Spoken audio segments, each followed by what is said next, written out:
한동안 우리나라가 갑질이라는 이슈로 매스컴을 떠들게 했습니다. 지금도 많은 사람들이 갑질이나 차별 때문에 고통당하고 있습니다. 한번 생각해 보겠습니다. 이 세상에 과연 갑질이라는 곳이 없는 곳이 존재하겠습니까? 아니면 차별이 없는 곳이 존재하겠습니까? 아마도 한 군데도 없을 것입니다. 어찌 보면 우리가 살아있는 한 갑질이라는 것은 사라지지 않습니다. 차별이라는 것도 사라지지가 않습니다. 제가 올해 나이가 40인데 아마 여기 앉은 분들에 비하면 아주 적게 산 나이지만 이 차별이나 갑질 때문에 힘들어하는 분들을 많이 만나봤습니다. 이처럼 우리 주변에는 너무나 쉽게 접할 수 있는 것이 바로 이러한 갑질이나 차별입니다. 사실 교회 안에서도 갑질이 없다라고는 말할 수가 없습니다. 차별이 없다라고도 말할 수가 없습니다. 제가 수요일 저녁이나 주일 오후에 아침에 인사를 할 때 저 역시도 외모를 보고 판단할 때가 있습니다. 하나님 앞에 얼마나 부끄러운지요. 좋은 옷을 입고 성경책을 거룩하게 들고 오면 얼굴이 달라집니다. 고개가 숙이는 각도가 달라집니다. 그러나 허름한 머리도 감지 않는 할아버지가 올라오시면 제 모습도 달라집니다. 저뿐만 아니라 많은 분들이 이러한 경험을 하셨을 것입니다.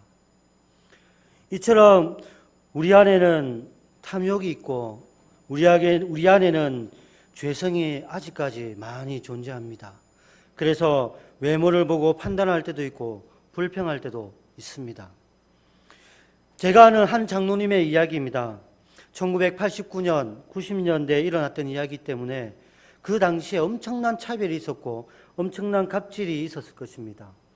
이 장로님이 나이가 들어 공직에서 은퇴한 이후에 시골에 가서 농사도 짓고 교회를 섬기기 위해 아주 차도 다니지 않는 시골로 내려갔습니다.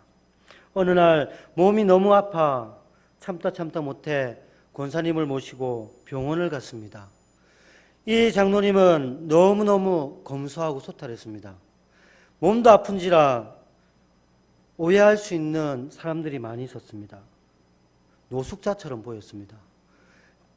보찜을 들고 병원에 들어갔는데 직원들이 노숙자처럼 보였기에 사람들이 막 함부로 대했습니다.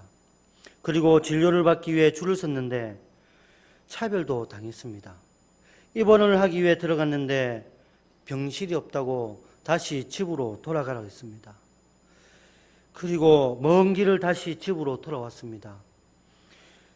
이 아버지가 걱정이 된 딸이 서울에서 전화를 했습니다. 병원을 가신다 했는데 어떻게 됐나요? 진료로 제대로 받지 못한 채 돌아왔다고 합니다. 딸이 너무 안타까워 자기 남편에게 이 사실을 말하고 서울에서 시골로 내려왔습니다. 그리고 이 사위와 딸이 그 장인을 모시고 다시 병원을 찾아갔습니다. 이 사위는 어느 지역의 지방검찰청장이었습니다. 그리고 자신의 신분을 밝히고 자기 장인이 너무나 아픈데 진료를 해달라고 부탁을 했습니다. 그 위에 많은 일들이 일어났습니다. 여러분 상상에 맡기겠습니다. 허름하고 보잘것없이 마치 노숙자처럼 보였던 이 할아버지는 병실이 있음에도 입원하지 못했습니다. 그런데 사회적인 신분이 높은 그 사위가 함께 갔을 때는 직원의 모습이 너무나 달라졌다고 합니다. 이것이 세상입니다. 이것이 오늘날 살아가는 세상의 모습입니다. 세상에는 물질에 따라 권력에 따라 사람을 다르게 대합니다. 아픔도 상처도 다릅니다. 차별이 너무나 많이 있습니다. 그러나 하나님의 나라는 차별이 없다고 했습니다. 골로새서 3장 11절 말씀입니다. 거기에는 헬라인이나 유대인이나 할레파나 무할레파나 야만인이나 수구디안이나 종이나 자유인이나 차별이 있을 수 없나니 오직 그리스도는 만유시요 만유 안에 계시니라. 아멘. 하나님의 나라가 차별이 없다는 것은 하나님께서 우리를 선택하셨을 때에 세상적인 기준이 없었다는 말입니다. 여러분 솔직하게 말씀드리면 만약에 하나님 나라에 들어갈 수 있는 조건이 있었다고 생각해 보십시오. 여러분 천국에 들어갈 수 있는 자신이 있겠습니까?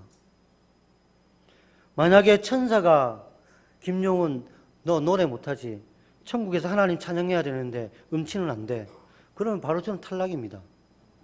배 나온 사람 안 돼, 또 탈락입니다. 눈 작은 사람 안 돼, 탈락입니다. 여러분 조건이 많으면 많을수록 이 자리에 앉아 있는 분들이 아마 숫자가 급속도로 줄어들 겁니다. 여러분 너무나 우리는 평범합니다. 보잘것 없습니다. 내세울 것 아무것도 없지만 그런 하나님이 우리를 선택해 주셨습니다. 아무것도 아닌 우리 존재를 하나님은 자녀 삼아 주셨다는 것입니다. 여러분 혹시 영화 2001이라는 영화를 보셨나요? 많은 분들이 보셨다고 하던데요. 이 영화에는 노아의 방주처럼 지구의 종말이 예언되어 있습니다. 사람들이 살려고 아주 큰 방주들을 여러 개 만듭니다. 그리고 이 방주 안에 들어갈 사람들을 선택합니다. 멸망 이후에 새로운 시대를 개척할 수 있는 존재, 능력 있고 힘 있고 생존 가치가 있는 존재를 선택합니다. 제가 이 영화를 보면서 또 한 번 생각을 했습니다. 나는 과연 저 방주 안에 들어갈 가치가 있는가? 솔직히 말하면 없다는 것입니다. 힘이 없습니다. 돈이 없습니다. 아무것도 내세울 것 없는, 지구가 멸망한 이후에 새로운 시대, 아무것도 없는 새로운 시대에 개척할 수 있는 제게는 능력이 없습니다. 결국 저 큰 방주에 탈 자신이 없었습니다. 그런데 너무나 감사한 것은 지금 내가 이 자리에 하나님 앞에 서 있다는 사실입니다. 아무것도 아닌 내가 하나님의 자녀가 되었다는 사실 너무나 감사했습니다. 세상의 가치로 나를 바라보지 아니하고 하나님의 뜻 가운데 조건 없이 나를 선택해 주시고 조건 없이 나를 사랑해 주셔서 나를 하나님의 언약 백성으로 삼아 주신 그 하나님께 너무나 감사했습니다. 여러분 우리 모두는 하나님을 처음 만났을 때 다 기억이 나실 것입니다. 아무것도 아닌 나를, 죄밖에 내세울 것 없는 나를 십자가의 사랑으로 사랑해 주시고 내가 하나님 앞에 눈물을 흘리며 내 죄를 고백할 때마다 하나님께서 내 죄를 용서해 주신다고 하셨던 그 말씀 저는 잊지 못합니다. 제가 하나님을 처음 만났을 때 마치 저는 미친 사람이었다고 합니다. 태풍이 와도 비를 홀짝 쫓고 교회를 걸어갈 때 30분 40분 우산을 쓰면서도 찬양이 흘러나왔습니다. 차가 없어 걸어갈 때도 기쁨이 있었습니다. 그 찬양하는 그 시간, 비를 맞으면서 찬양하는 그 시간이 너무나 기뻤습니다. 먹을 것이 없었습니다. 배가 고파도 배고픈 줄 몰랐습니다. 시골에 초라한 교회에 다녔지만 저는 너무나 감사했습니다. 교회가 초라했지만 나를 선택해 주신 그 하나님이 나의 전부였기 때문입니다. 그런데 어느덧 시간이 지나면 지날수록 그 구원의 감격과 감동이 점점 제 가슴 속에서 줄어들기 시작합니다.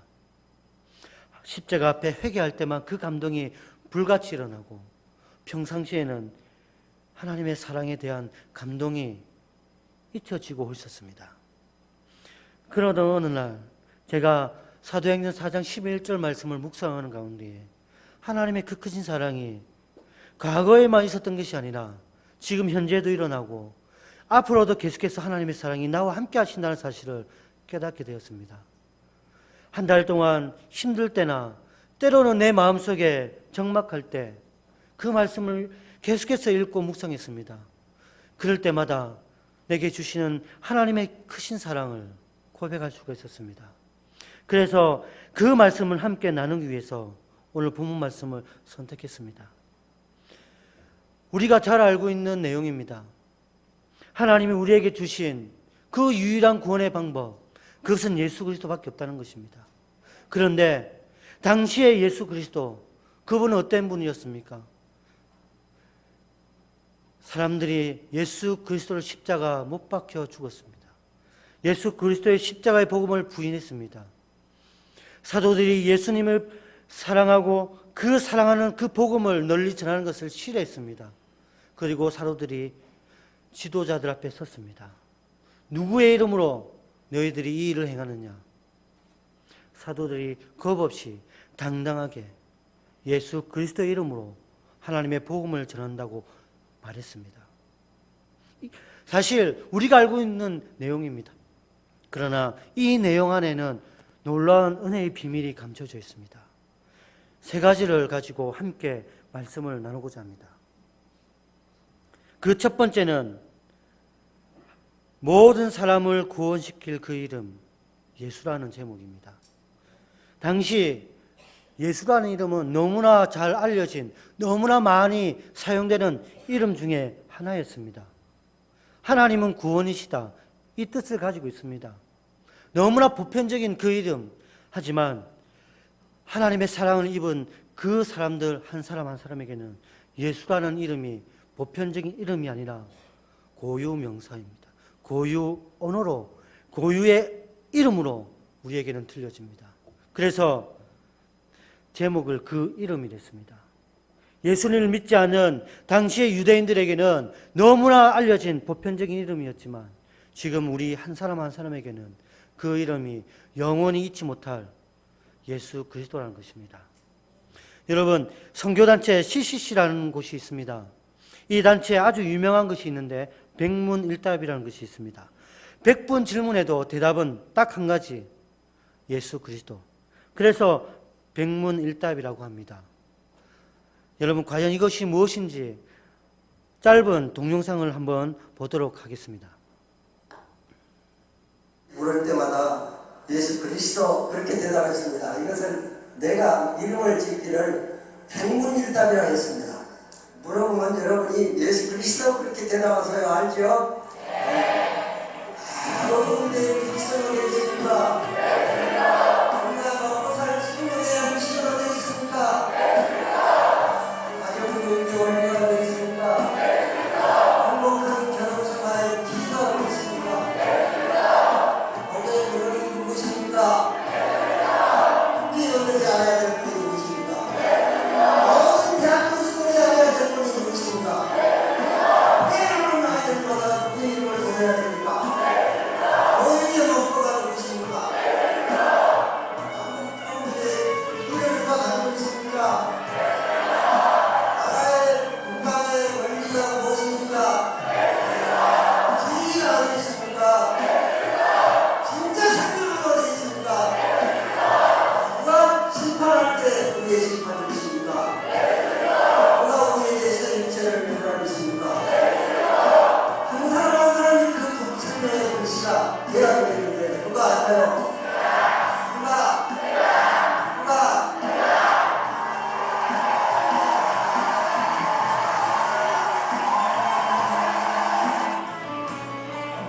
여러분, 이 동영상처럼 우리의 고백이 오직 예수 그리스도가 되길 원합니다. 우리가 읽었던 본문이 쓰여질 당시 세상 사람들은 예수님을 버렸습니다. 세상 사람들은 예수님을 조롱하고 멸시했습니다. 그리고 세상 사람들은 예수님을 십자가 죽였습니다. 그 예수가 오늘 우리의 생명이 되십니다. 그 예수가 우리를 구원케 하셨던 것입니다. 세상 사람들은 예수님을 비웃을지라도 적어도 예수님 때문에 살아가는 우리에게는 예수 그리스도가 우리의 전부가 되기를 간절히 소원합니다. 사랑하는 성도 여러분, 사람들이 그럽니다. 예수님을 죽였던 지도자들이 너희가 무슨 권세로 사람들에게 복음을 전하느냐? 여러분, 권력 앞에 당당할 수 있겠습니까? 권력 앞에 당당하게 외칠 수 있겠습니까? 잘못하면 죽을 수도 있고 잘못하면 핍박과 고통을 당할 수 있습니다. 그러나 예수 때문에 살아가는 사람들은 두려움이 없습니다. 당시에 사도들이 그랬습니다. 당당하게 그랬습니다. 부활을 거부했던 사두개인 앞에 부활을 증거했고 예수 그리스도를 십자가 못 박혀 죽었던 사람들에게 예수 그리스도의 복음을 강하게 당당하게 전했습니다. 봐라, 예수 그리스도의 이름으로 이 사람이 건강이 됐다. 이 예수는 너희들이 버렸지만, 너희들이 조롱했고 죽였지만 이 예수가 이제는 집의 모퉁이의 머릿돌이 되었다. 그리고 다른 이로서는 구원을 받을 수 없다고 당당하게 선포하십니다. 사랑하는 성도 여러분, 우리 안에 예수 그리스도로 가득하지 않으면 이런 고백을 할 수가 없습니다. 우리 안에 예수 그리스도의 은혜가 가득하지 않으면 하나님 앞에 정직하게 살아갈 수가 없다는 것입니다. 말을 해야 할 때 말하지 못하고 겸손해야 할 때 교만할 수밖에 없는 것이 우리라는 것입니다. 그처럼 우리는 예수 그리스도와 떨어지면 죄를 짓게 되고, 예수 그리스도를 한순간이라도 고백하지 않으면 우리는 나약한 인간에 불과하다는 사실입니다. 예수 때문에 살고 예수 때문에 죽을 수 있는 그러한 존재, 바로 여러분과 저라는 사실을 기억하시기 바랍니다. 두 번째로는 모든 인류를 구원하기에 부족함이 없는 그 이름 예수입니다. 하나님께서 우리를 구원하시기 위해 예수님을 이 땅 가운데 보내셨습니다. 하나님께서는 오직 예수 그리스도를 통해 우리를 구원케 하셨습니다. 그런데 많은 사람들은 구원의 길을 예수 그리스도를 통해 얻는 것이 아니라 다른 길을 찾고 다른 길에서 그 구원의 길, 생명의 길을 얻으려고 노력합니다. 그래서 많은 종교가 생겨났고 많은 이단들이 생기게 되었습니다. 그러나 하나님께서는 우리에게 오직 예수 그리스도를 통해 구원의 길을 허락하셨다는 것을 믿으시기 바랍니다. 그리고 예수 그리스도로 충분하게 우리를 구원하신다는 사실을 기억하시기 바랍니다. 요한복음 19장 30절을 보면 예수께서 신 포도주를 받으신 후에 이르시되 다 이루었다 하시고 머리를 숙이니 영혼이 떠나가시니라 라고 되어 있습니다.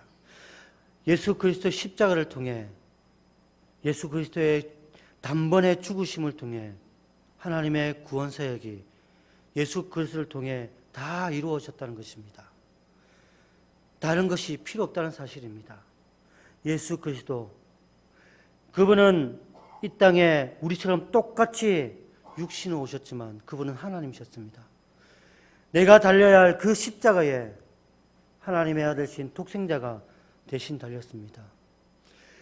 내가, 그리고 인간이 스스로 구원할 수 없었기에, 우리가 너무나 나약하고 연약하고 전적으로 타락했기에 완전하신 분이 완전한 분을 통해 하나님은 구원 역사를 이루시고자 했습니다. 바로 그분이 예수 그리스도였습니다. 사랑하는 성도 여러분,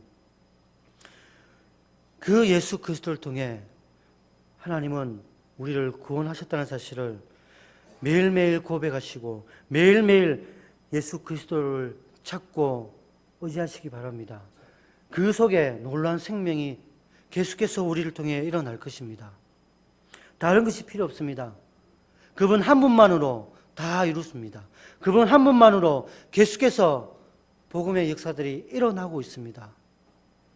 그리고 마지막 세 번째로는 우리의 삶을 해결하실 바로 그 이름 예수입니다.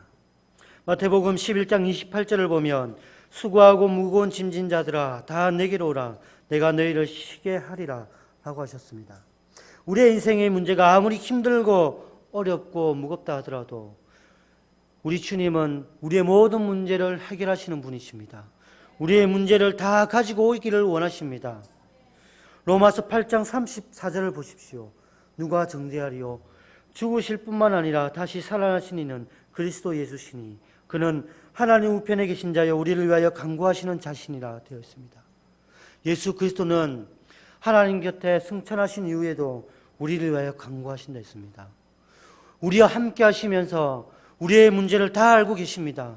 그리고 하나님의 뜻 가운데에 이루어질 수 있도록 우리를 위해 간구하시는 분이십니다.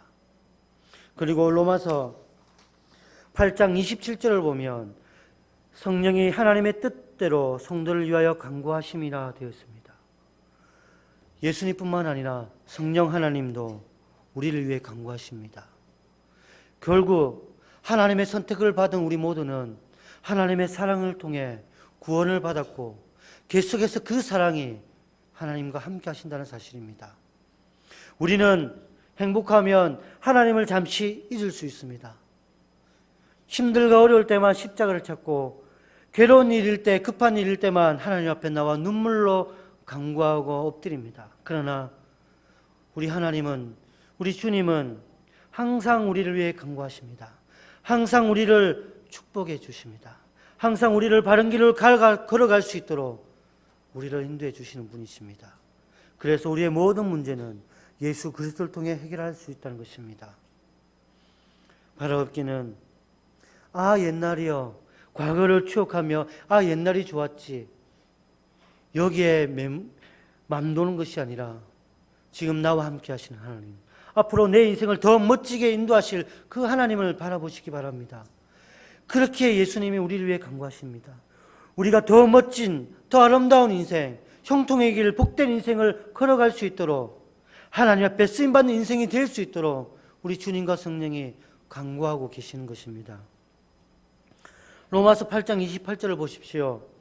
우리가 알거니와 하나님을 사랑하는 자, 곧 그의 뜻대로 부르심을 입은 자들에게는 모든 것이 합력하여 선을 이루느니라. 우리의 인생은 여기서 끝나는 것이 아닙니다. 하나님께서 주님 만나는 그날까지 우리의 인생을 계속해서 만지고 계십니다. 계속해서 하나님의 뜻을 이루기 위해 계속해서 우리의 인생을 인도하신다는 사실입니다. 그렇기에 우리의 인생은 주님과 동행하면서 계속해서 성숙하고 발전할 수 있다는 것입니다.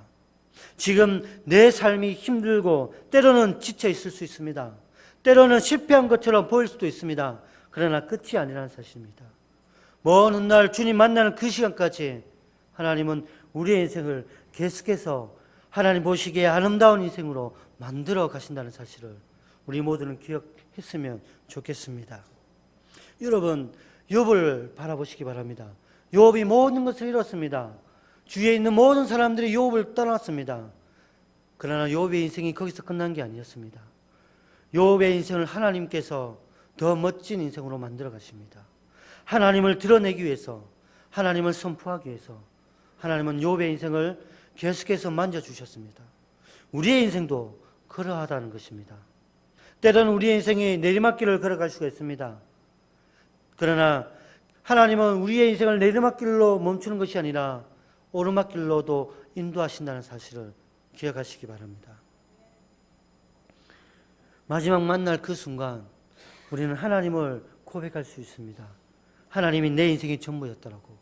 하나님께서 내 인생을 만져주셨더라고. 우리는 그런 고백을 할 수 있는 하나님의 거룩한 자녀입니다. 하나님의 마음은 그렇습니다. 민수기 6장 24절에 나와 있는 것처럼 여호와는 내게 복을 주시고 너를 지키시기를 원하며 여호와는 그의 얼굴을 내게 비추사 은혜 베푸시기를 원하며 여호와는 그 얼굴을 내게로 향하여 드사 평강 주시기를 원하노라. 하나님이 선택한 하나님의 자녀에 대한 아버지의 사랑입니다. 여러분, 힘들고 지쳐 있습니까? 때로는 예배가 힘듭니까? 교제하기가 힘듭니까? 여러분, 이 말씀을 보시고 여러분 힘을 내시기 바랍니다. 힘들더라도 나오면, 힘들더라도 아버지 앞에 서 있게 되면 우리에게 하나님께서 힘을 주십니다. 우리에게 일어날 수 있는 담대함을 주십니다.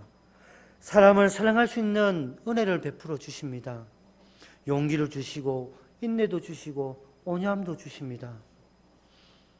하나님 앞에 서 있기만 하면 됩니다. 하나님을 외치기만 하면 됩니다. 하나님을 찾기만 하면 됩니다. 그리하면 우리 아버지 하나님께서 우리를 사랑해 주신 그 사랑으로 우리의 필요를 다 채워 주실 것입니다. 우리를 너무나 사랑하셔서 예수 그리스도를 이 땅에 보내신 그 하나님의 사랑이 끝난 것이 아니라 계속해서 여러분과 함께 하실 것입니다. 세상의 물질, 세상의 권세는 아니지만 하나님께서는 우리가 기도할 때마다 세상이 주지 못하는 하나님만이 주실 수 있는 평강, 하나님이 주실 수 있는 은혜로 우리의 빈 마음, 허약한 마음, 상처 입은 마음을 채워주실 것입니다. 그래서 우리에게 구원을 주신 그 예수 그리스도의 이름, 지금도 우리에게 능력이 되실 줄 믿습니다. 백문일답을 여러분 다 같이 보셨을 것입니다. 우리 모두의 고백이 그런 고백이 되기를 원합니다. 힘들 때, 어려울 때, 기쁠 때 항상 우리의 고백이 예수 그리스도밖에 없다는 사실. 우리 자녀들의 고백도 백문일답이 되기를 원합니다. 그리고 그 백문일답의 내용처럼 우리가 매일매일 주님 경험하기를 원합니다. 힘 주시는 주님, 깨닫게 하시는 주님, 사랑을 할 수 있도록 은혜를 베푸시는 주님, 내게 용기와 능력을 주시는 주님, 나는 할 수 없었지만 내가 할 수 있도록 주위에 많은 것들을 허락해 주신 주님. 이런 고백들이 100개가 아닌 1000개, 10,000개, 셀 수도 없이 우리의 입술 속에, 우리의 마음속에 고백이 풀리듯 계속해서 넘치기를 우리 모두 함께 기도하기 원합니다. 말씀을 정리하겠습니다. 오늘 우리가 읽었던 본문에는 당시 수많은 사람들이 그토록 외면했던, 그토록 고귀하게 생각하지 못했던 예수였습니다. 그러나 예수 그리스도를 만났던 우리에게는 너무나 크신, 너무나 고귀한 이름이었습니다. 그리고 그 이름은 계속해서 우리에게 능력이 되고 우리에게 힘과 사랑이 될 것입니다.